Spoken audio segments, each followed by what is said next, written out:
Welcome back to Mac Music Review. Today we are talking about this guy. That's right. Honestly, possibly the biggest artist in the world. I think the charts speak for themselves. This guy's album, Dangerous, the double album, has literally been on the charts for hundreds of weeks at this point, or over 100 weeks. Last time I checked, it was literally in the top 5. I think currently in the top 5 albums on the Billboard 200, which is insane. Insanely popular. And then this album has been at the top of the Billboard albums charts for a long time. This guy has just been dominating the world of popular music, dominating streaming, dominating all this stuff. Even as you'll see here on the Billboard Hot 100, he is at the top with his song Last Night. Don't Think Jesus was also a huge hit, and his success really seems to have no end. There's no point, we really see no time in Morgan Wallen's success slowing down. In fact, it only seems like he's getting more popular, with Dangerous even climbing the charts recently after being in this top 10 for so many weeks. It really is kind of unparalleled. Now, with all of this massive popularity and success, you are obviously going to gain a large group of people who hate your music. And if you're looking at this album of the year is my point of reference here, but you can even check Metacritic. Music critics and music fans alike, and people in music circles, really hate Morgan Wallen, and really more than anything hate this new album, One Thing at a Time. The hatred this album has received, in addition to my complete lack of knowledge with modern country music, really kind of inspired me to play devil's advocate for this new album. And I mean, it's not even that new anymore. His newest album that has 36 tracks on it. It's almost 2 hours long. It is an absolutely massive, mammoth project. And my curiosity got the better of me. And now I'm here to tell you that One Thing at a Time has some great songs.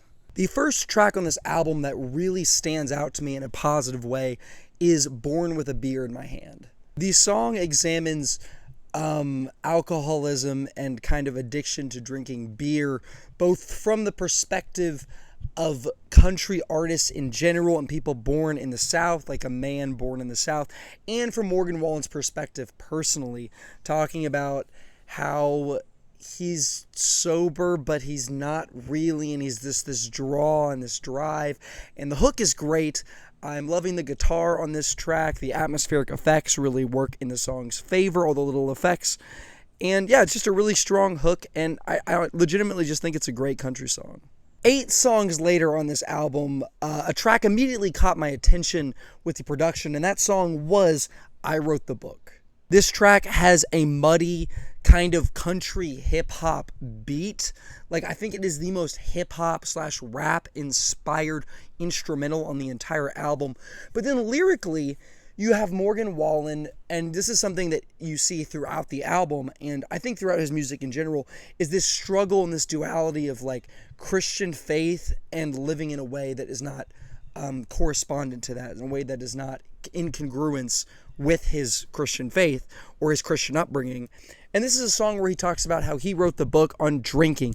I wrote the book on partying. He's got this kind of bro country kind of persona, but he also likes to poke holes in it and examine it. And he says, hey, these red letters in this book sitting by my nightstand are what gets you into heaven. But that's a book that I didn't write, is what he says. And he likes to end each song, each hook, kind of with a zinger. Like, he likes to end like each song kind of with like a twist. And so sometimes throughout the album, it's like kind of laughable, like kind of with a pun. And this is kind of a pun. Like, that's a book I didn't write, but I wrote the book on all this other stuff that is not, you know, in congruence with what this book is saying. This book with a cross on it, this holy book, the Bible. And I really just think it is interesting lyrically. I think the dynamic is interesting, and musically I think the song works pretty well. And once again, pretty strong hook.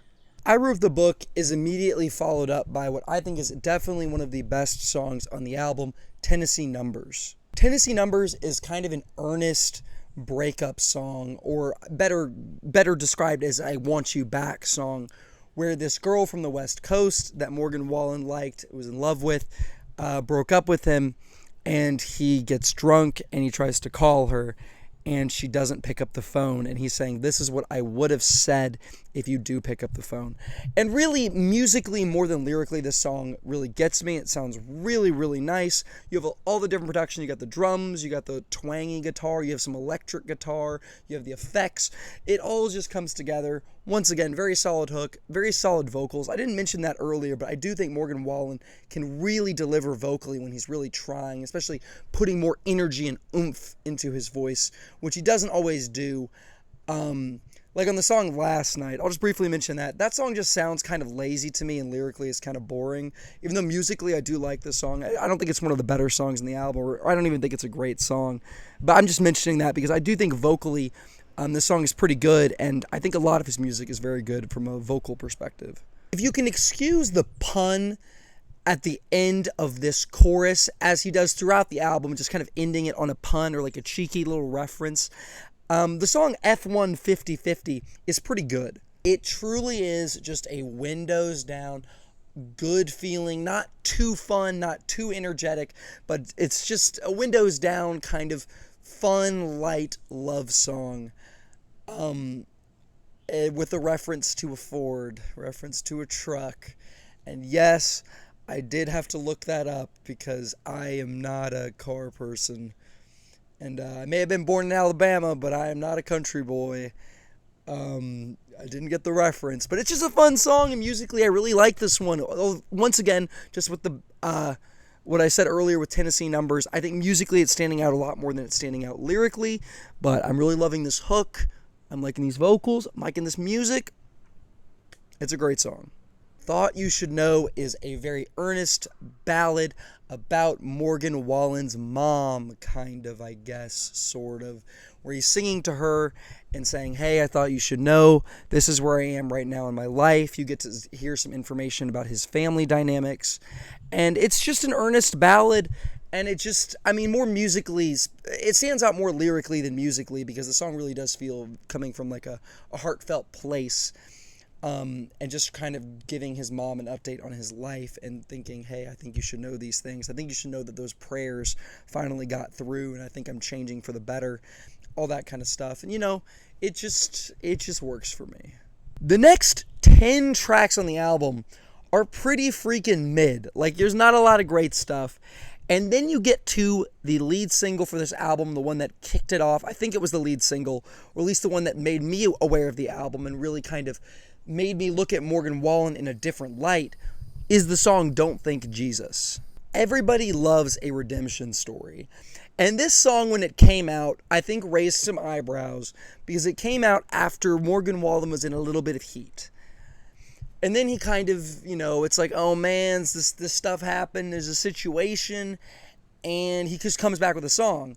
And the song is kind of talking about how he can be very hateful and judgmental, and how he would judge himself extremely harshly, but how he doesn't think Jesus would judge him in the way that he would judge himself, because of course Jesus is loving and forgiving. And it's kind of great. It's kind of great. I think musically, like, once again, this is one of those songs where Morgan Wallen goes off on the hook. Like, he's got all of his heart and soul and energy. He sounds almost angry in this hook. And then you get the twist of, and yeah, it's another song with a twist, a narrative twist.